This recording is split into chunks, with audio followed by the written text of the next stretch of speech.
नमस्कार। तिरहुत एमएलसी उपचुनाव के नतीजे आ गए हैं और इस चुनाव ने बड़े संदेश दिए हैं। तिरहुत एमएलसी स्नातक के उपचुनाव में शिक्षकों ने अपने बीच के एक बंदे को चुनकर सदन पहुंचा दिया, जिसने सड़क पर उनके लिए संघर्ष किया। बंशीधर ब्रजवासी के नाम ये तिरहुत एमएलसी उपचुनाव हुआ और जन सुराज को कहीं ना कहीं इसमें जमीन मिली है। हालांकि एक जो चीज देखने को मिल रही है कि जो जदयू के प्रत्याशी थे, उम्मीदवार थे अभिषेक झा, वो चौथे नंबर पर चले गए और सीतामढ़ी जो कि लगातार तिरहुत एमएलसी की जो सीट है इस पर अपना कब्जा बरकरार रखे हुए था, तो मुजफ्फरपुर ये लौट आया है लंबे अरसे के बाद और मुजफ्फरपुर के ही टॉप 3 में उम्मीदवार हैं। तो हम चर्चा करेंगे जन सुराज के नेता है अनिराज के साथ। चूंकि जन सुराज दूसरे नंबर पर आई है और जमीन तो मिल गई, लेकिन ये भी कहीं ना कहीं दिलचस्प बात सामने आ रही है कि जिस बंशीधर ब्रजवासी को के पाठक से पंगा लेने की वजह से अपनी नौकरी गंवानी पड़ी, जिनके लिए कहीं ना कहीं शिक्षकों के दिल में एक सहानुभूति थी और उनको जिताया गया है, वो बंशीधर ब्रजवासी पहले जनसुराज के लिए ही कहीं ना कहीं जो है उम्मीदवारी की उम्मीद में थे कि उनको जनसुराज अपना कैंडिडेट बनाएगा तिरहुत एमएलसी की सीट पर। और वो पहले ये कह रहे थे कि जनसुराज ये एकमात्र विकल्प है, लेकिन अब वो निर्दलीय प्रत्याशी के तौर पर जब चुनावी मैदान में आते हैं, सारी पार्टियों को, नीतीश कुमार की पार्टी हो या लालू यादव की पार्टी हो, किसी का सिक्का नहीं चलता, एक निर्दलीय का सिक्का चलता है। एक बड़ा संदेश कहीं ना कहीं इस चुनाव ने दिया है, क्या कहेंगे? बिल्कुल राजमोहन जी, आपके चैनल के माध्यम से आपके सारे दर्शकों को हम दिल से धन्यवाद करते हैं, स्वागत करते हैं।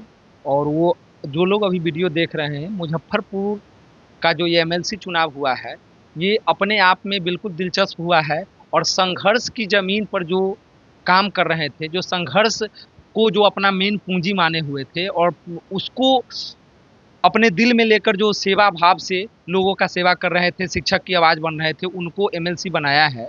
और वो हमारे जन स्वराज के भी नेता थे, जन स्वराज के साथ उनका जुड़ाव रहा है।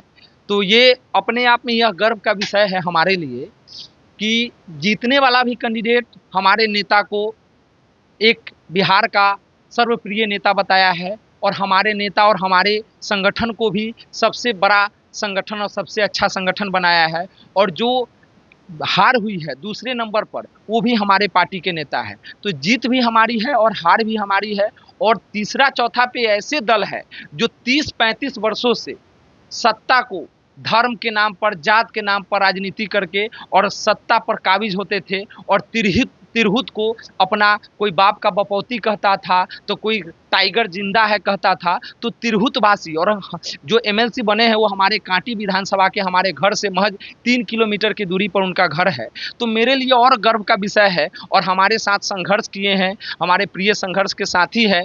तो ये संदेश है कि संघर्ष की जमीन अब बिहार की राजनीति में रहेगी। और संघर्ष और क्रांतिकारी सोच से जब हम अंग्रेजों को भगा सकते हैं, तो जो बिहार को बदनाम किया है, जो बिहार को बर्बाद किया है, जो बिहार को लूटा है, एक परिवार का राजनीति पूरे बिहार में थोपा गया है।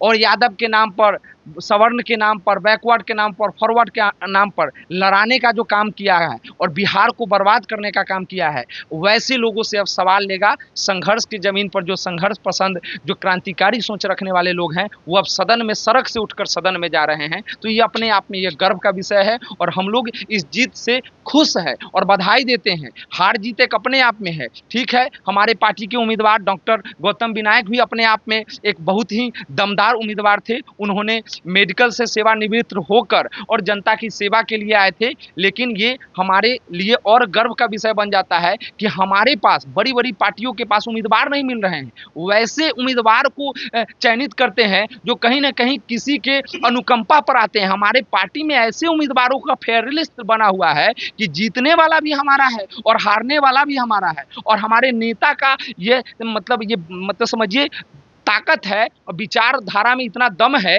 कि महज 3 महीना पहले पार्टी बनी है और हारने वाला भी हमारा और जीतने वाला भी हमारा। इस बात से खुश हैं कि 1 नंबर भी हमारा, 2 नंबर भी, 1 नंबर भी हमारा और 2 नंबर भी हमारा। तो बंशीधर भाई हमारे लिए बहुत ही गर्व का विषय है कि वैसे नेता को हम लोग बिहार की राजनीति में आगे भेजें और तमाम जो सत्ताधारी पार्टी है वो वैसे नेताओं को तरजीह दे, सम्मान दे। और अगर वैसे नेता अगर सदन में जाएंगे तो बिहार का विकास होगा, बुनियादी मुद्दों पर सवाल होगा। अब बेपाकी से जनता की बात को रखा जाएगा, युवाओं की बात होगी, बेरोजगारी की बात होगी, पलायन की बात होगी। और इस बात पर मुखर होकर हमारे नेता आदरणीय प्रशांत किशोर जी बात कर रहे हैं। हम सवाल तो है ना, बंशीधर को जनसुराज ने उम्मीदवार नहीं बनाया और वही बंशीधर जो है वो जीत कर आ गए हैं। ये सवाल एक और चीज है ना कि प्रशांत किशोर जिन बातों को बोल रहे थे कि किसी बड़े खानदान से या जिनका जो है धन बल है, जो पैसे वाले लोग हैं, उनको हम राजनीति में लाने के लिए जो है वो उनसे बचा जाएगा, उन चीजों से बचा जाएगा। लेकिन आपका बिल्कुल कथन, आज भी हम लोग उस कथन पे खड़े हैं और आज भी हमारे नेता उस कथन पे है। लेकिन जो उम्मीदवारी की बात आई थी उस समय 6-7 उम्मीदवार हमारे अपना नामांकन पार्टी में दिए थे और में बंशीधर ब्रजवासी भी थे, बंशीधर ब्रजवासी भी थे। और जो एक पोर्टफोलियो तैयार किया गया था उसमें लोगों का विचार लिया गया था। कुछ लोग बंशीधर जी के समर्थन में थे, कुछ लोग डॉक्टर गौतम विनायक के, कुछ लोग और भी वैशाली के थे, सीतामढ़ी के थे, कुछ लोगों ने अपना नामांकन वापस लिया था जो पहले उम्मीदवार लड़े थे। तो उसके लिए एक अभियान चुनाव समिति का एक अध्यक्ष मनोनीत हुआ गया था। उसमें सारे पोर्टफोलियो को देखने के बाद जो एक चेहरा का नाम सर्वसम्मति से आया उसको हमारे नेता ने नाम आगे किया। इसमें हमारे बंशीधर भाई हो सकते हैं वंचित हो गए, उनको मतलब स्थान नहीं मिल पाया। लेकिन नहीं मिल पाया तो वो ये हमारा कोई पार्टी में किसी का कोई गुलाम नहीं है। उनको दम था कि मैं जीत सकता हूं, वो शिक्षक की आवाज बने हैं और शिक्षक की लड़ाई लड़े हैं, तो उनको लगा कि मैं लड़ सकता हूं, निर्दलीय लड़ सकता हूं। तो उन्होंने अपनी चुनाव में दावेदारी दी और जनता उनके साथ खड़ी रही, उनके विचार, उनके संघर्ष को अपने हाथ में लिया और सम्मान देकर उनको सदन में भेजने का काम किया। तो चुनाव में हार जीत राजमोहन जी चलता है, लेकिन हमारा जो चुनाव में प्रत्याशी चयन की जो प्रक्रिया थी वो बिल्कुल पारदर्शी थी। हजारों के भीड़ में नामांकन लिया गया, नाम आया, उसमें कोई लोग अपना नाम वापस किया। तो ये कहना कहीं से बेमानी है कि बंशीधर जी को टिकट नहीं दिया गया। बंशीधर जी को स्वागत पार्टी में किया गया है, बंशीधर जी का हम लोग भी सम्मान किए और हम लोग साथ मिलकर दिल से चाहते थे कि बंशीधर भाई जैसे प्रत्याशी आगे बढ़े, सदन में जाए, संघर्ष करने वाला आदमी जाए। लेकिन वो उम्मीदवारी नहीं हुई तो वो एक अलग बात है। लेकिन जीत किसी न किसी एक की होती है। हम दूसरे नंबर पर है, उसका हमको ज्यादा गर्व है कि 3 महीना पहले की पार्टी आज दूसरे नंबर पर है। और बड़ी जो पार्टी जिसके केंद्र में सरकार, जिसका स्टेट में सरकार, जिसके लगभग 25 से 30 मंत्री, विधायक, सांसद मुजफ्फरपुर में आए थे नामांकन समारोह में। हमारे तो राष्ट्रीय अध्यक्ष भी नामांकन समारोह में नहीं थे और हम लोग तो इंडिपेंडेंट होकर नामांकन किए और नामांकन करने के बाद हम लोग प्रचार प्रसार में थे और फिर भी दूसरे स्थान पर है और जीतने वाला भी हमारे संगठन का है। तो इससे गर्व का विषय, ये बुनियाद हिल गई है। सबसे बड़ी बात तो ये हो गई कि जिस अभिषेक झा के लिए, जदयू के उम्मीदवार के लिए बड़े बड़े नेता मंत्री यहाँ प्रचार करने आए।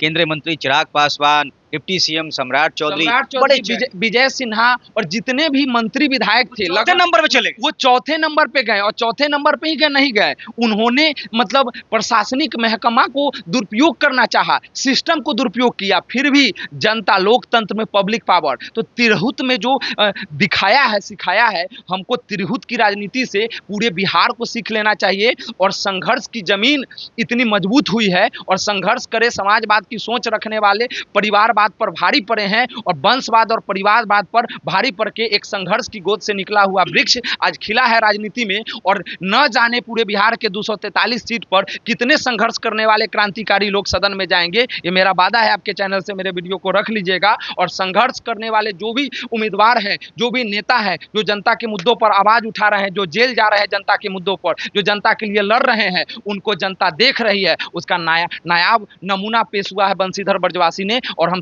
तमाम तिरहुत की जनता को सम्मान देते हैं और आपके वीडियो के माध्यम से उन सब का साधुवाद करते हैं कि आपने जाति पाति मजहब से ऊपर उठकर आपको जो पसंद आया उसको स्वतंत्र रूप से आपने मतदान दिया। और मतदान में कोई एक जीतता है, कोई हारता है, उन सबको हम स्वागत और सम्मान करते हैं। और जन स्वराज सबकी नींव हिला दी और अपना जमीन इतना मजबूत तैयार किया है कि केंद्र तक ये हवा चल रही है और पूरा राज्य का पॉलिटिक्स हिल गया है। नीतीश जी को समझ में नहीं आ रहा है, तेजस्वी जी की नींद उड़ गई है। ये हमारे लिए जीत का बात, ये हमारे नेता के लिए गर्व का बात है कि 2 महीना की पहले की पार्टी दूसरे नंबर पर इतनी कम समय में 15 दिन की तैयारी में और हम लोग इतना अच्छा कर गए। ये हमारे कार्यकर्ताओं का समर्पण और ये जीतने वाला हमारा और हारने वाला वो बात तो अलग है। और हमने हमारे कार्यकर्ताओं की जो एकजुटता, हमारा जिला टीम, हमारे जो सहयोगी साथी थे, हमारा युवा विंग, हमारा महिला विंग, जो छात्र विंग, युवा विंग ने जितना अच्छा काम किया है, बूथ पर तैनात रहा है, एक त्योहार की तरह जो इस बार एमएलसी का चुनाव हुआ है, जो पहले पता नहीं चलता था। जन स्वराज ने जितना वोटर बनाया, वो वोट किसको दिया उससे मतलब नहीं है, लेकिन हमने एमएलसी के चुनाव को, जो एक परिवार का चुनाव था, उस चुनाव को हम लोगों ने सार्वजनिक किया और लोकतंत्र में जो चुनावी प्रक्रिया है उसको हम लोग पारदर्शी किए। ये हमारे नेता के कारण हुआ है, ये हमारे लिए गर्व का विषय है। एमएलसी क्या होता है चुनाव, ये 90% लोग तो जानते नहीं थे, 10% लोग ही इस चुनाव को जानते थे। इस बार ये रेशियो बढ़ा है और 80% 70% लोग इसमें भाग लिए हैं। वोटिंग हुई है इसमें 55%, 80,000 वोट 48%, मतलब 50%। और आपको बता दें, इससे पहले 20,000 30,000 में रिजल्ट आ जाता था। 20,000 30,000 में 4 जिला का वोटिंग होता, सोच लीजिए। 2 दिन में काउंटिंग कितनी, मतलब अच्छे तरीके से वोटिंग हुआ है और वोट पड़ा है। हम चुनाव से काफ़ी संतुष्ट है, रिजल्ट से भी संतुष्ट है। हाँ, हो सकता है कहीं कमी हमें रह गई हो, हम लोगों में कमी रह गई हो, हमारे प्रत्याशी में कुछ कमी रह गई हो, लेकिन फिर जो जिस स्थान जनता हमको दिया है, उन वोटरों को भी हम सलाम करते हैं, आपके माध्यम से प्रणाम करते हैं कि आप एक नई पार्टी को सम्मान दिए, स्वाभिमान दिए, अपना प्यार दिए और अपना कीमती वोट दिए और आपने हमको दूसरे स्थान पर रखा। हम उससे भी खुश हैं और पहले स्थान पर आए हैं, उनको आपके माध्यम से भी बधाई और क्रांतिकारी सलाम कि आप संघर्ष करें और आगे बढ़ते रहें। बहुत शुक्रिया। तो बिल्कुल पाटलिपुत्रा की नींद उड़ा दी है तिरहुत ने। तिरहुत स्नातक एमएलसी उपचुनाव के जिस तरीके के नतीजे आए हैं, उसने एक बड़ा मैसेज दिया है कि अगर आप सड़क पर संघर्ष करते हैं, मेहनत करते हैं, जिस तरीके से वंशीधर ब्रजवासी जिन्होंने शिक्षक हितों को लेकर लगातार आवाज़ उठाई, के पाठक तक से उनका जो टकराव था वो काफ़ी चर्चा में रहा और जिसकी वजह से उनको नौकरी तक गंवानी पड़ी, सस्पेंड कर दिया गया था सरकार के द्वारा बंशीधर ब्रजवासी को। तो जिस शिक्षक को सरकार ने नौकरी से बर्खास्त किया, उसे अब माननीय बना दिया है स्नातकों के वोट ने, शिक्षकों के वोट ने, और तिरहुत अब ब्रजवासी के नाम हो गया है। जन सुराज को एक नई ज़मीन मिली है, दूसरे नंबर पर जन सुराज रही। वहीं एक जो दिलचस्प बात, एक बड़ा इसमें दिलचस्प एंगल था कि बंशीधर ब्रजवासी भी जन सुराज से टिकट चाह रहे थे। जन सुराज पार्टी के उम्मीदवार के तौर पर अपने आप को इस तिरहुत एमएलसी स्नातक के उपचुनाव में पेश करना चाह रहे थे। उन्हें टिकट नहीं मिल पाया था अंतिम क्षणों में और इसलिए उनको निर्दलीय उम्मीदवार के तौर पर चुनावी मैदान में आना पड़ा। इस पर हमने बातचीत की अनिराज के साथ। आपकी राय कमेंट में ज़रूर बताएं। बने रहें फ्रंट बिहार के साथ। नमस्कार।